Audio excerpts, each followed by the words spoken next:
Hi everyone, my name is Kyle. I'm a mental nutritional balancing practitioner and I help people detoxify their bodies and brains. For people that are starting a program, I know it can be a lot of information to digest, a lot of articles to read, so I bring forth this series with the intention of providing pretty much the most important aspects of the program to focus on in a digestible video format.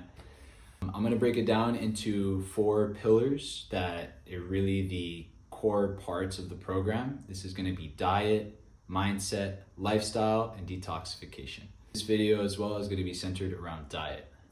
Now, a lot of people have this tendency to want to skip ahead to the more complicated things like taking different supplements, doing different detox procedures, or like all this different complicated fasting, just trying to get ahead and trying to make progress as quickly as possible. But really, one needs to make sure that their foundation is set. A lot of people have different opinions as to what is a good diet, what is a bad diet. A lot of people have very strong opinions about it, right? Like vegans, carnivores, paleo folk, fruitarians, like all that lovely spectrum. And this is true. There are diets that work better for some people, and that may not work for everyone. It may only work for a percentage of people. We see this on a hair test, for example, where slow oxidizers thrive with more carbs and fast oxidizers do better with more fats. But the goal of this video and really this diet framework I'm going to lay out is to focus on the key issues regarding diet and food that are impacting everyone, and to solve that by choosing a diet that addresses it. The goals of this diet are going to be to maximize the nutrient content of food and also providing it in the most digestible format. Another goal is to help strengthen digestion and heal leaky gut, tightening those tight junctions so we can reduce those nasty inflammatory cascades. It's also to provide food free of the most major toxins, chemicals, and pesticides. And finally, it's also to increase the oxidation rate, which is very important for about 80 to 85% of people in this pattern we call slow oxidation. So the core of it as follows. The most important part of this is going to be 6 to 9 cups of cooked vegetables. And this is going to be cooked until soft. The reasons for this are pretty straightforward. When you cook them till soft, they are far more digestible, irritate the gut lining far less, actually help heal it instead, and you absorb the maximum amount of minerals possible. So the ones we focus on are going to be roots and cruciferous vegetables. The reasons for this is that they are denser nutritionally and also more yang in Chinese terminology. Some of the best of these are going to be carrots, broccoli, cauliflower of all types, onions of all different kinds of colors, ginger, beets, green beans, red and Savoy cabbage, and rutabaga. The way we recommend cooking them is going to be either through steaming or through pressure cooking, as this preserves the nutrient content of the food the best. Next up, 4 to 6 ounces of animal protein per day is what we recommend. This is very important for offering nutritionally dense food as well. This can be grass-fed beef, lamb, organic turkey, organic chicken, small fish like sardines, wild game, eggs, and goat cheese and other organic cheeses as well. When it comes to eggs, we recommend people stick to only 8 to 12 eggs at most per week, because any more than this can cause other issues with an accumulation of a certain iron compound. Red meat is also limited to 16 ounces per week, so this is about 2 to 3, 4 to 6 ounce portions per week. This changes depending on a person's program. We might have them on more or less depending on their needs, so this is a bit variable. But we find this is, in general, the best amount for gaining the benefits of meat without suffering the downsides which come with excess meat consumption. If tolerated, some goat cheese and goat yogurt is really good as well, but not everyone tolerates dairy, so you can skip that if you need. Raw dairy as well is absolutely fantastic. If you can find raw camel's milk close to you, it has incredible immune modulating properties, so I highly recommend. Next up is going to be nut and seed butters. Almond butter is going to be your friend, tahini, sunflower seed butter, cashew butter, and others. These are denser nutritionally and far easier to digest than raw nuts, which we don't recommend, mainly because they can be a bit tough on people's digestion. We also avoid peanut butter because this contains very high amounts of aflatoxin, which is a mold toxin that impairs the liver. We also recommend some complex carbohydrates. This includes yellow and blue corn, quinoa, gluten-free oatmeal, and a couple others as well. Additionally, 1 to 2 teaspoons of nutritional yeast per day is going to help give you an extra boost in your nutrients.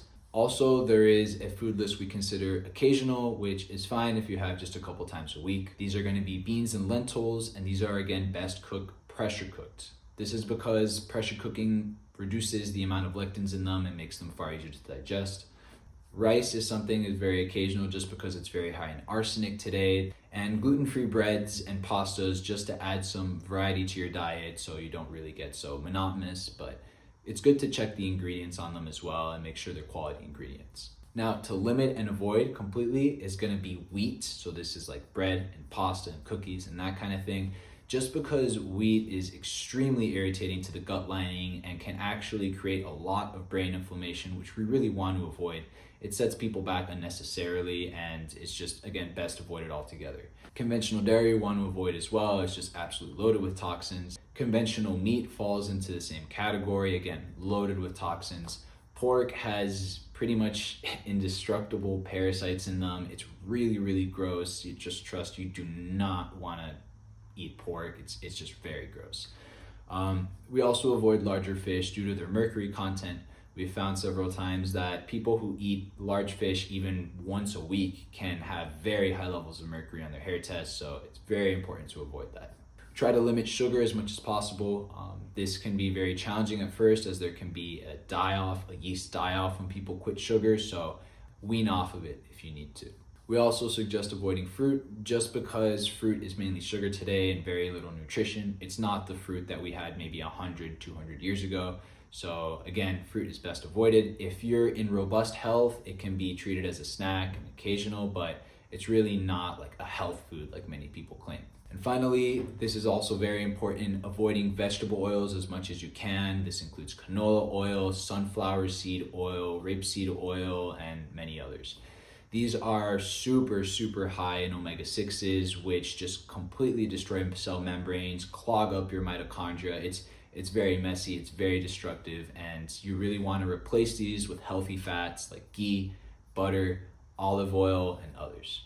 A couple other diet tips: it's good to not drink liquids with your meals, as this helps to not dilute your stomach acids. It's good to relax and establish a grateful state before a meal, so you can essentially turn your nervous system into parasympathetic, which is when you can actually digest your food properly. Many people tend to eat on the go, and that's really not good for digestion at all, so we want to avoid that.